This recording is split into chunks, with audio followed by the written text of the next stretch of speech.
Hello, are you a beginner pianist curious what you should play? Of course, most of us start piano, we want to play our very favorite pieces. Maybe you're motivated by Debussy's beautiful Clair de Lune.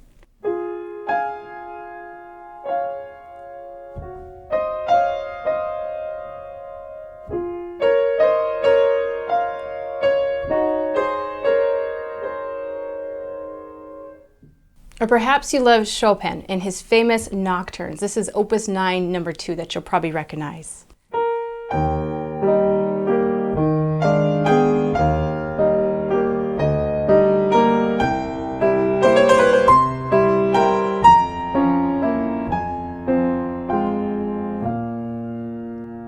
But is starting with one of these favorite challenge pieces really your best strategy as a beginning pianist? These pieces might sound simple, but even for an advanced player, they take quite a bit of practice and so many years of skill development to play them to sound like that. For example, let me play you one more famous piece. I'm going to play Mozart's Sonata K545 in C major. Mozart called this a little piano sonata for beginners. He was at 32 at the end of his very short lifetime, child prodigy. So this piece maybe was beginner level for him, but it's actually quite advanced. So as I play it, I want you to watch the score and listen along carefully to see if you can pick up some of the required advanced skills that you need to have to play this piece well.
You notice that it started quite simple but becomes quite advanced after that. And even the next section to come, which I'm not going to play today, becomes even more difficult. So let's just talk through some of the skills that these pieces require, because that'll help you in the book review that I'm going to use today.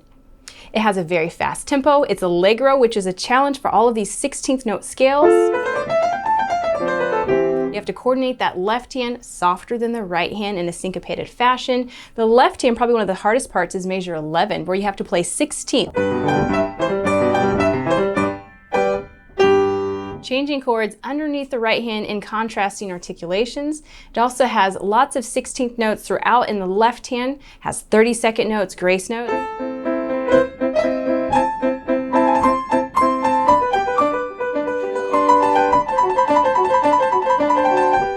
A trill that's kind of unmeasured for that flashy cadence at the end of the exposition.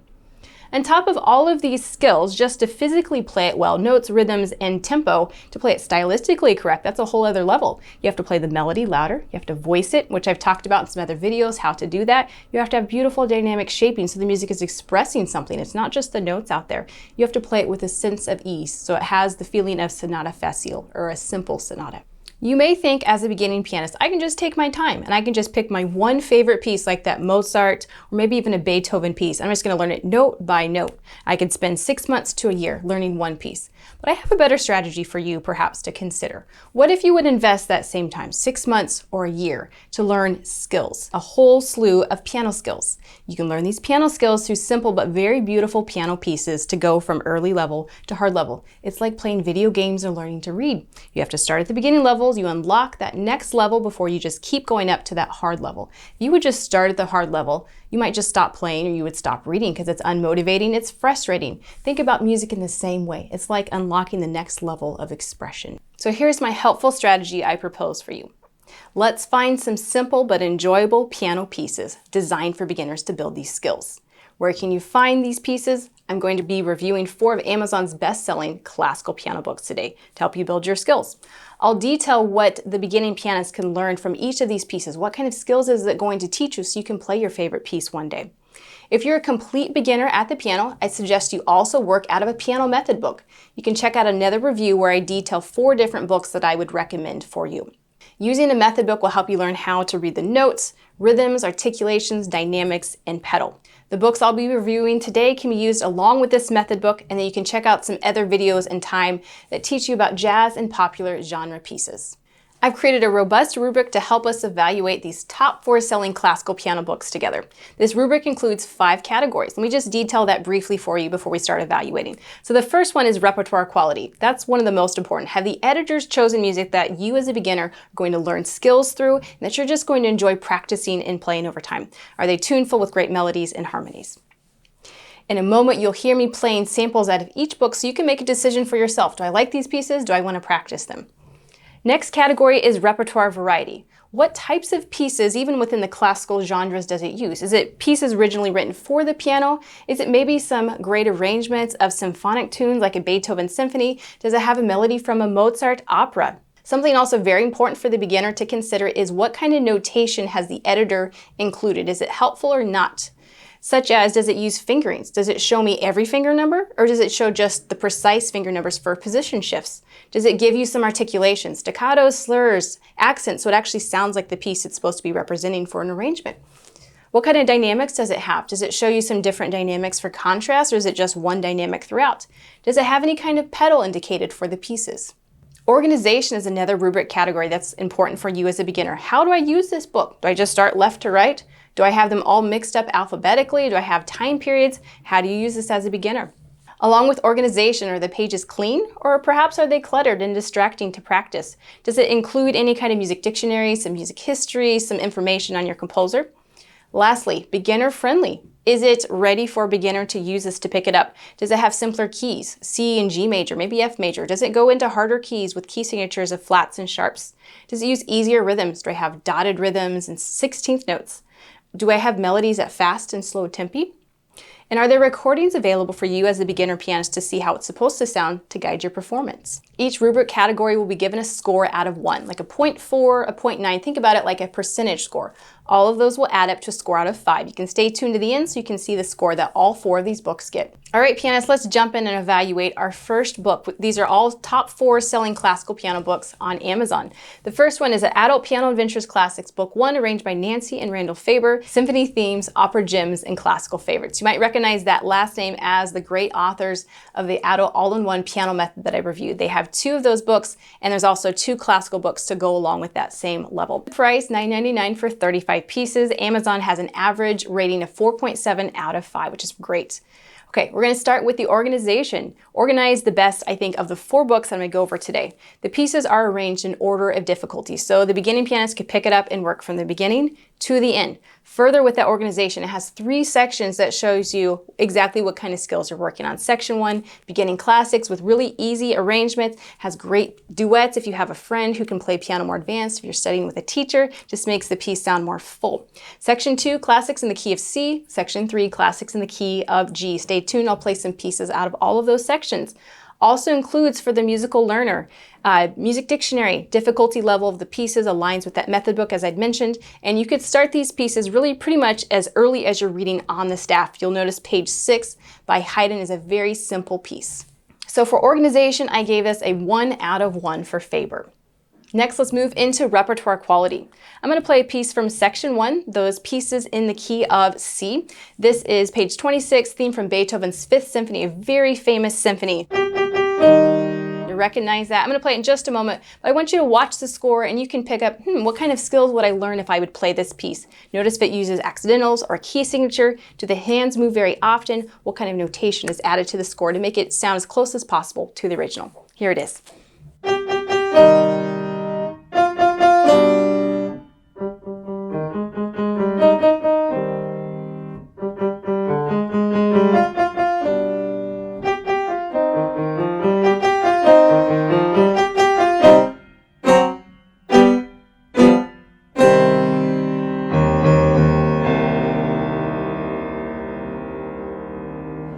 I think you'd impress your friends if you played something like that. So there's been added notations that we'll look at the chart separately in just a moment that it really makes it sound like the original. It's fun to play.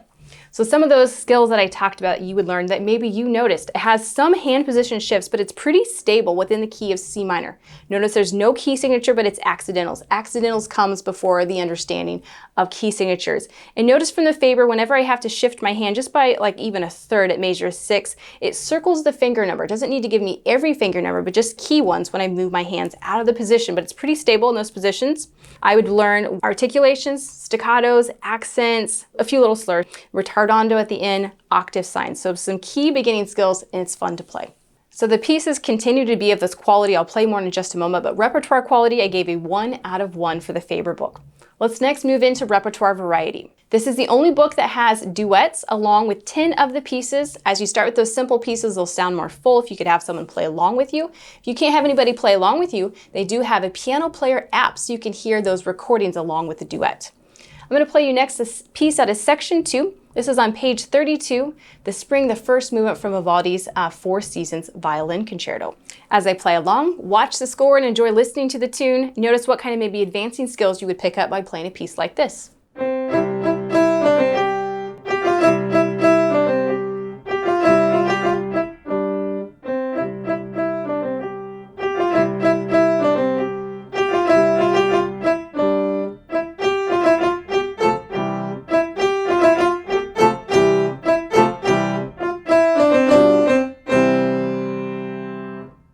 That's actually a really fun piece to play. So some of the skills you might have noticed and heard, I have a melody over accompaniment, so you have to work on voicing. You can check out some other videos to know how to voice, work with a teacher on that. Has great staccatos mixed with slurs, no accents, but mostly slurs and staccatos throughout this piece.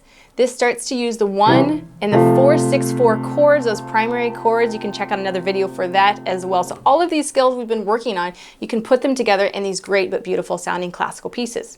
Some other comments on the repertoire variety. It does have a good mixture of famous and even some lesser known classical pieces. However, I think they could have used some maybe more famous pieces by Bach and Brahms that the beginner likes to play. There's some lesser known pieces by those famous composers. I think maybe they could have also considered using some actual piano classics. These are all arrangements other than 2 pieces out of the Bach notebook and the Mozart Sonata K331. If you're a pianist, it's great to be able to play pieces written for the piano, but there's another book you can check out for that aspect. This also only has Baroque, Classical, and Romantic time periods. There's no modern pieces, no 20th, 21st century pieces that you'll see in some of the other books. So I gave this a 0.8 out of 1 for repertoire variety. The last piece that I'll play for you comes out of section 3, as we have pieces organized all in the key of G major. You'll recognize the Dream of Love or the Liebestraum by Franz Liszt, one of the most famous pianists who's ever lived. So watch the score, enjoy listening, see if it sounds like the original you recognize. Think about what kind of skills would you as a pianist develop if you would play this great piece too.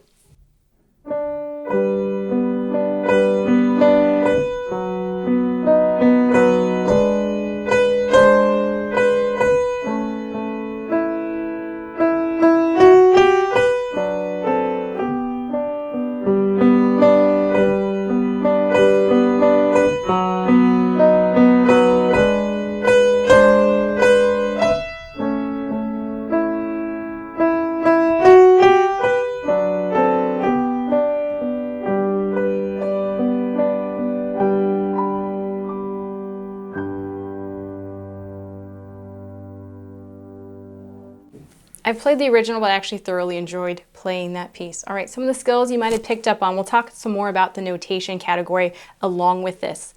You have to work on voicing the melody over the accompaniment. Something helpful that Faber does, I see at measure 12. They show the line to show that the right hand had the G melody, and then it goes down to the left hand D. That's the melody back up to the right hand. So it's very helpful to see that voicing shift from right hand to left hand. You're working on accompaniment patterns. The left hand has an arpeggiated chord. You'll notice that most that I played previously also has an accompaniment pattern that was Alberti bass versus the arpeggiated chord. Accidentals along with the key signature, so you're learning those kind of skills. Hands are still pretty stable, so those octave shifts, measure 24, and towards the end you have those thumbs circled to show that your position is supposed to be moving. You have to work on phrase shaping. They do give you some helpful dynamics. This piece also has pedals. Lots of great notation to help you play these pieces beautifully. One more comment with the notation. Each section is preceded by about the music. So you as a beginning pianist, not just playing pieces, you're learning a little bit about the background of these pieces, about these composers, the musical time period that it was written within. So that's something unique to this book. So overall, I gave Faber a notation score of 1 out of 1. They do a great job. The last category for Faber is their beginner friendliness. I gave them a 1 out of 1. Let me explain why.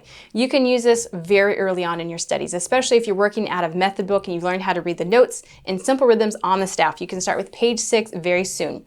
It's an excellent overall educational book. It's not just you get the pieces, but you get a lot of bonuses. Page 30 in each section has a similar page of some warm-ups. Here's C major scale. Here's your 1, your 4, your 5 chords. Not only root position, inversions of all of these chords, that primary chord progression. They teach you it, and then you play pieces that use those very same skills. They're very great on using easier keys. I think the Liszt Liebestraum is originally an A flat. They transposed it down a half step to G major, still as beautiful. You get information beyond just the pieces. You get a music history with those about the sections or about the pieces. You get your music dictionary. And a great bonus is they have free recordings of these pieces on their Piano Adventures Player app. You can check it out in the App Store. You can see the score. You can hear the performance. Before you even try to play the piece yourself, you can use those recordings to practice tapping along, even playing one hand along with the recording. Remember, it does align Classics Book 1 and 2 with their Method Book Levels 1 and 2 as well. Overall quality, tuneful, accessible arrangements for the beginner pianist to build these skills to one day play your challenge piece. So overall, Faber gets a 4.8 out of 5.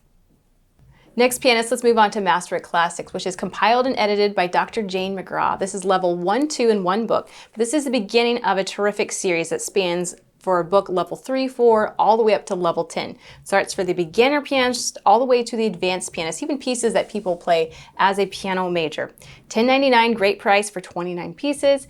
It's also equally highly reviewed like the Faber, average score of 4.7 out of 5. All right, pianists, we're going to start with the Rubric category of repertoire variety for Masterwork Classics. Something very unique to this book. It is all original classics for the piano, meaning there's no arrangements in this book series. It has famous composers like Kabalevsky, Karl Czerny. He was the teacher of Franz Liszt, Béla Bartók, a Hungarian composer. I'll play a piece by him in just a moment. If you like those arrangements of symphonic tunes or operatic tunes or famous pieces, you should check out the Faber along with this Masterwork Classics. It doesn't have any kind of overlap between the repertoire of those two books. You'll listen as I play through. It's mostly kind of livelier pieces, not a lot of slow pieces, at least in this beginning level. As you get into level 3, there's many more slow pieces, so you can stay tuned to those. It has all 4 musical time periods: Baroque, Classical, Romantic, and 20th century. Has a mixture of those standard composers I've listed and also some lesser known composers. So I gave it a 0.95 out of 1. Next, we're going to go into the repertoire quality. I gave this a 1 out of 1. This is high quality music that beginning pianists playing for the last several hundred years. You can start this very early on in your piano studies. Page 4 is one of the earliest pieces by Daniel Turk. Very simple piece, all in the key of G major. Yes, it has a key signature, but you never go out of a 5-finger scale, so you don't even have to play this sharp. I'm also going to go to a little bit more advanced piece by Cornelius Gurlitt on page 17. It's called A Dance. I'm going to play through this, and I want you to watch the score and watch me even as I play and think about what kind of skills would I develop by playing a piece like this.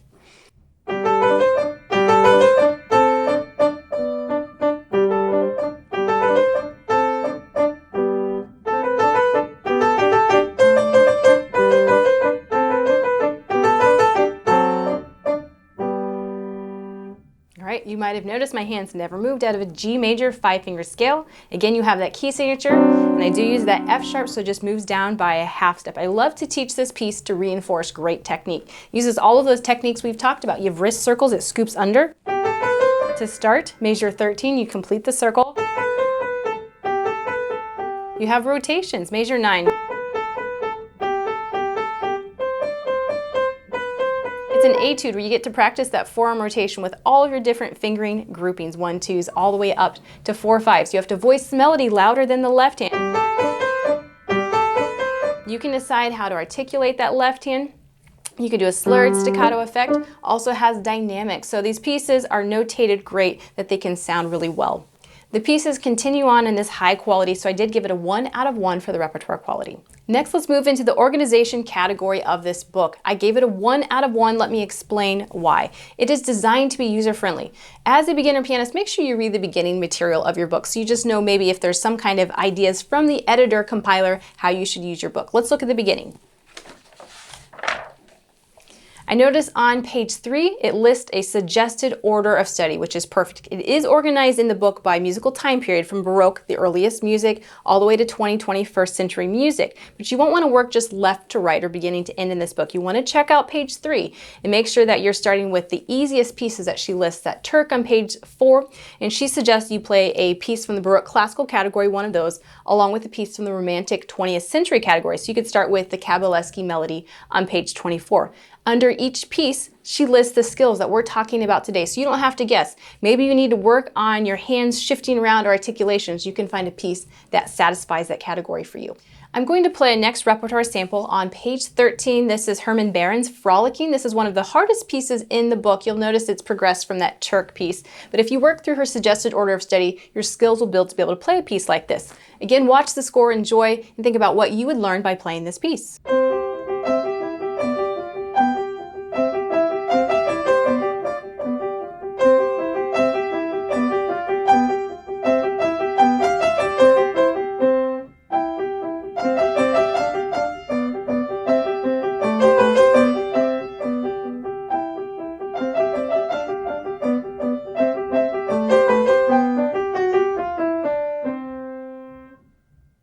You might have noticed that this piece has advanced in the challenging skills, but it's great preparation for Mozart as it is in the key of C major. It uses Alberti bass to begin, and then the pattern changes at measure 9 into intervals, so it's great for interval recognition, reduction practice of intervals, and even of your chords. You can check out some other videos where I talk through reduction practice. Requires that you keep that busy left hand softer. The right hand is a simple but beautiful melody which requires tasteful shaping. The dynamics change on every line of this, so very helpful editing that way. You're in double treble clef, da capo al fine, so stays pretty stable in your hand position. There's a lot going on that you have to add to this piece to make it sound beautiful and serene. Lastly, in organization, I've mentioned this is a very expansive series. You can start from level 1 out of this book and span all the way through level 10. These also align with her technical series, also align with practice and performance. If you like McGraw's editing, you can check out Melodious Masterpieces, Masterpieces with Flair. So there's so many different original piano classics you can keep developing your skills through. Next, pianists, let's evaluate the notation of Masterwork Classics by Jane McGraw.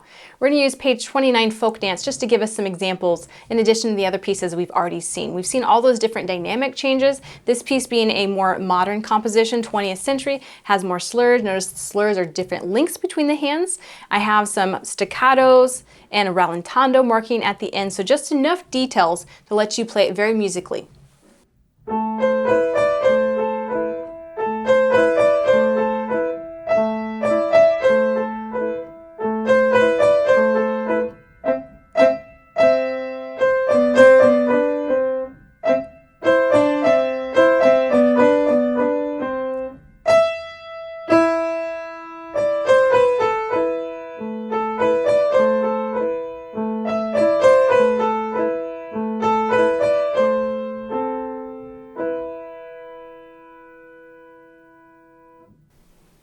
It's great to be able to study a piece by this composer who studied folk music, and you can hear that influence within his pieces. So skills you would develop. The left hand is an accompaniment pattern. The right hand has slurs of different lengths, as I'd mentioned, so you have to lift in between.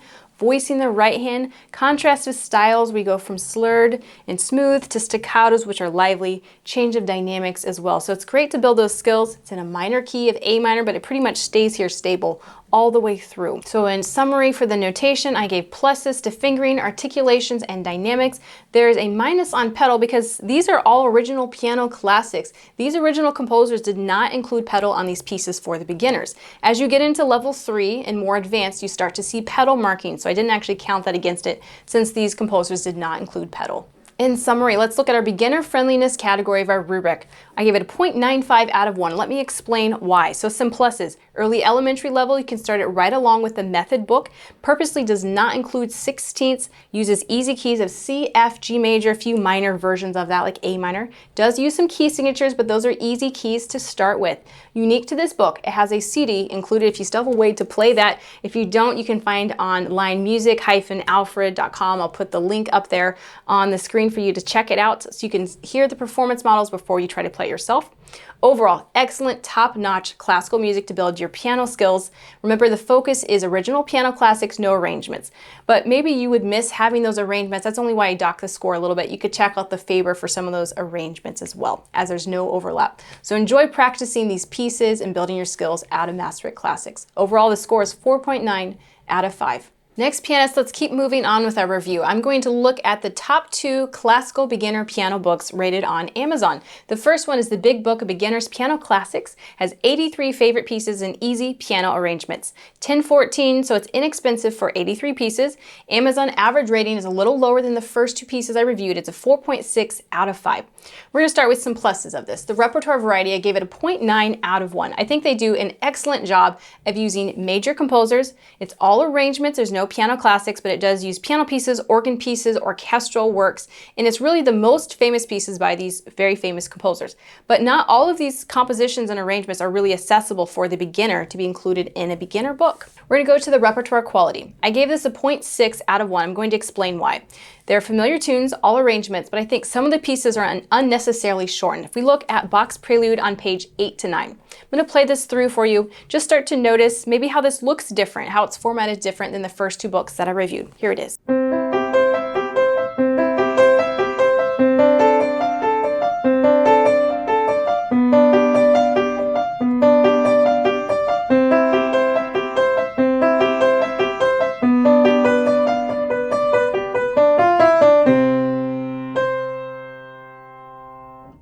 Notice it sounds different than the previous ones. The reason I'm playing it that way is because there's all those notation details are missing from this piece. All I have are notes, rhythms, and 1 dynamic marking, finger numbers for every note that I have. There's no slurs, there's no other kind of dynamics to indicate how expressively I should play this. Should I use any kind of pedal? Should I slow down at different spots? Notice I have those kind of details in the other books. So as a beginner, you might just play the score like that, and you would be missing the beautiful style that you could unlock. Also, along with repertoire quality, I'm going to play page 17, Ode to Joy. You'll recognize that by Beethoven.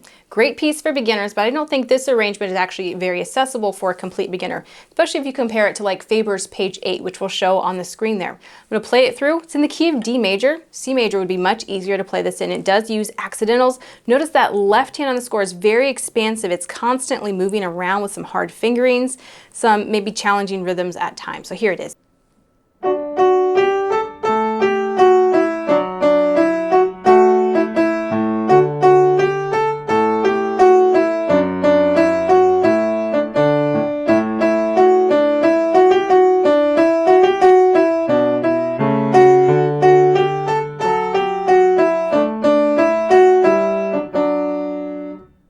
So you might have noticed if you watched my left hand through there, that left hand was pretty challenging, especially if you're a beginner. It required me to watch my hands because it was constantly moving hand positions. Some of the fingerings were just really awkward to play. There's an accent at the end of the 3rd line, but there's no other kind of slurs. This should be a piece to be sung. That was the original, and it's missing the slur throughout. So I think if you would have this book, it wouldn't quite sound like you wanted it to for a beginner. There's other books that have a higher quality arrangement of pieces like this and similar ones. Next, we'll move on to the notation category of our rubric. I gave it a 0.4 out of 1. Let me explain why. You'll notice, like even at the top of Ode to Joy, it does do a good job of giving you some background information, the composer's life and death dates, where they lived, and a little bit of information about the piece. However, I disagree with a couple of the descriptions. Like on page 104, he says, Romantic era composers gave fanciful, meaningless names. And he was referring to the Rhapsody, Impromptus, Intermezzo, and Nocturnes. But in fact, if you study, those pieces really have some meaning behind them. They're not fanciful, meaningless names. So if they're going to give some information, I want to make sure that it's true for the beginner to remember that information. So also along with the notation category of it, you can look at our rubric and you'll notice there's a couple new symbols. Let me explain that one. The one with the circle and the dash through is a prohibition sign. For the fingering, I gave it a prohibition sign. 60 of the pieces use finger numbers for every note name. This is actually inhibitive to the learner if I have to only rely on finger numbers rather than using my note automaticity and reading by intervals, which is more of a valuable skill. However, 24 pieces have 0 fingering. So you'd get used to reading all the finger numbers and then the fingering help would be gone. I'm not sure why they did that. There's some unhelpful fingerings if I look at page 90. You can see our editors have shown us slurs. This also comes from the Rachmaninoff original, but the finger numbers are 1, 5, 1, 5, 1, 5. You could not play slurred and smooth if you have 1, 5. You could if there was maybe some pedal usage, but they show no pedal to help you out.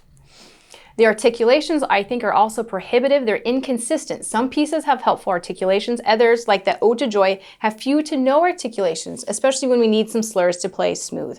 Dynamics, they do include helpful dynamics. Plus, on that pedal, there's not pedal included at all. This Prelude by Rachmaninoff should have some pedal used. Next up is the organization category. I gave this a 0.2 out of 1, the lowest, because it's organized alphabetically by composer's last name. There's no suggested order of study. If a beginner would pick up this book, there's 83 pieces, the most out of any of the books we've looked at, but how would you know where to start? Last category is beginner friendliness. I gave it a 0.3 out of 1. It is friendly to the beginner that they give familiar tunes. That's the plus, but again, it's not organized. There are free MP3 recordings online for a performance model. It does have Italian music terms and definitions, but again, it's too big a span for the beginners. The arrangements, some of them are too hard. Let me play one last piece on page 28. So as I play through this Brahms Hungarian dance, I want you to think about what skills you might learn, but could you play this as a beginner? Brahms is my favorite composer, but he does not belong in a beginner piano book.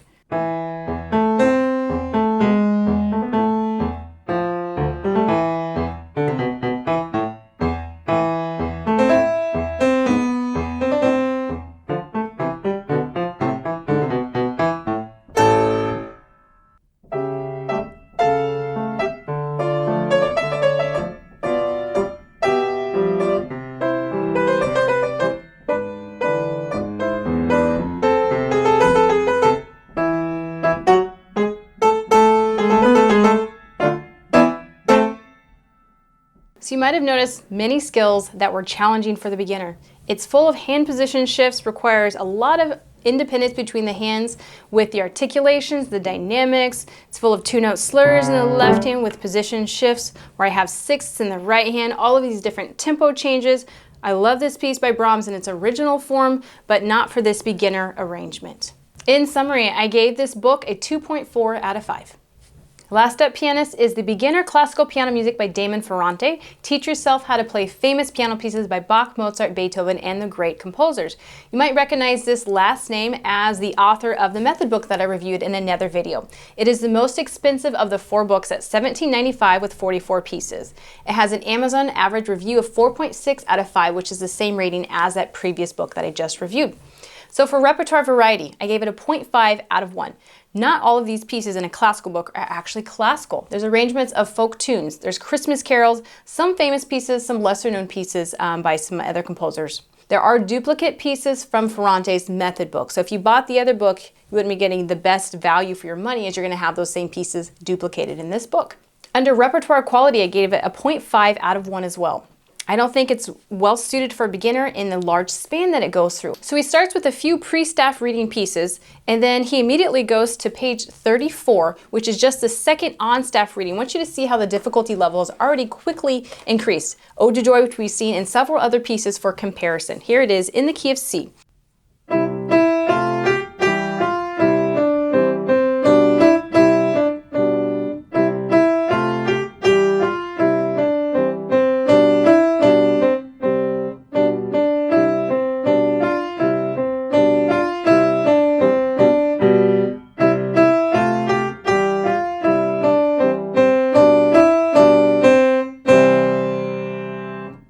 So you might have noticed some of those difficult skills is the left hand is constantly moving these intervals underneath the right hand, has every finger number, which was really straining on my eyes to actually watch. And then furthermore, within every note head, I have the letter name, which makes the score pretty complicated.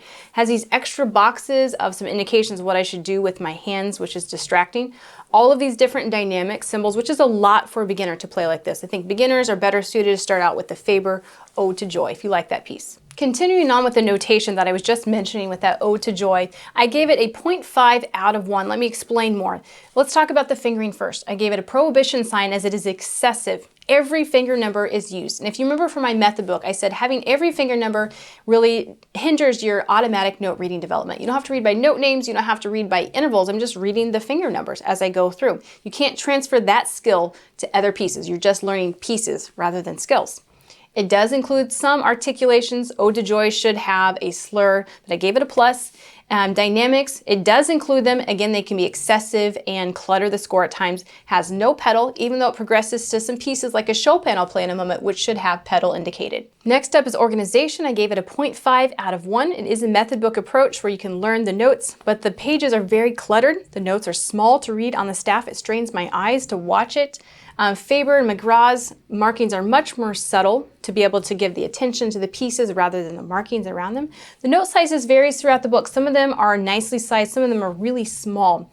Again, it's kind of distracting scores for the beginners to read. Last, let's finish up with the beginner friendliness of this book by Ferrante.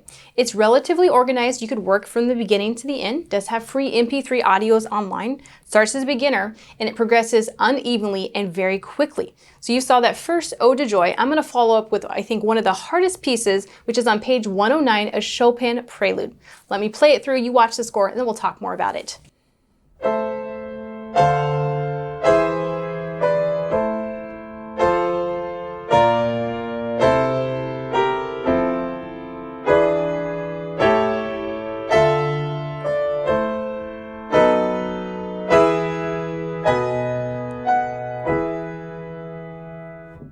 The rest of the piece continues on in that manner. So obviously it's been transposed from C minor to A minor. Some of the chords aren't quite right from the original arrangement as I was playing through there. Again, very small notes. All of the note names are written within there. Challenging skills for the beginner pianist, it's all chords. And it's not just root position 1, 4, 5, 7 types of chords. It's odd combinations, which is what makes this piece so beautiful. I don't think it belongs in a beginner book. So I gave this category in our rubric a 0.3 out of 1.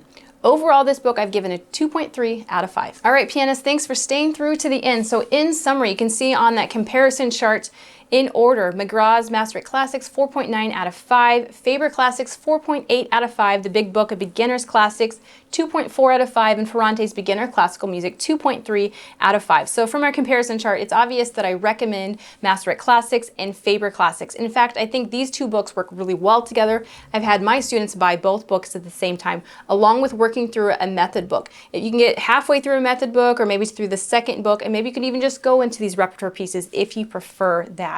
Remember that Faber offers some high quality arrangements of symphonic and operatic tunes and some piano classics, while McGraw's Masterwork Classics is all pieces originally written for the piano. So you could be working on piano classics and some more famous tunes at the same time. You can start both books pretty much as soon as you're reading on the staff. You have a basic understanding of rhythms. I do let my adult students and beginner students learn through these books along with method books. You can work through in order of difficulty. Remember to check out that forward information in McGraw's Masterwork Classics to see her suggested order of study. And it's really high quality music that's going to build your piano skills. And remember that both books have recordings. Faber has the piano player app, McGraw's has the CD, and also those free recordings online for your performance model. And remember my strategy of using simpler pieces to build your piano skills. Invest the time into these beautiful but simple pieces found in these books to build a whole collection of piano skills rather than just investing all of that time into your favorite piece. Keep practicing that favorite piece. Maybe do a couple lines or even a measure that you can work on while you're developing skills through these books. Remember the kind of skills that you need to develop as a beginner. You have to get a sense of correct fingering, which comes from scales and chords. You can check out some other tutorials on how to build those scales. You have to develop note, interval, and rhythmic security. You need to learn to play with dynamics, voice the melody louder, how to shape the phrase, how to play 4-bar phrasing. You need to be able to play with an expressive tempo, rubatos, push and pulls, and play up to speed, or you're really not satisfying the beauty of the piece if you can't go through all of those skills. Develop these skills so you can then one day play your dream piece. Remember to keep developing your technique. All of these skills are based on a healthy understanding of how I move my arms and my wrists. You can check out some other tutorials on wrist circles and forearm rotation, some hand-in videos as well. And be patient with learning the piano. Remember, this is a lifelong endeavor. It's like reading or playing video games. You don't just start at the top. You have to start back at the beginning and work your way through. Enjoy the process, pianist.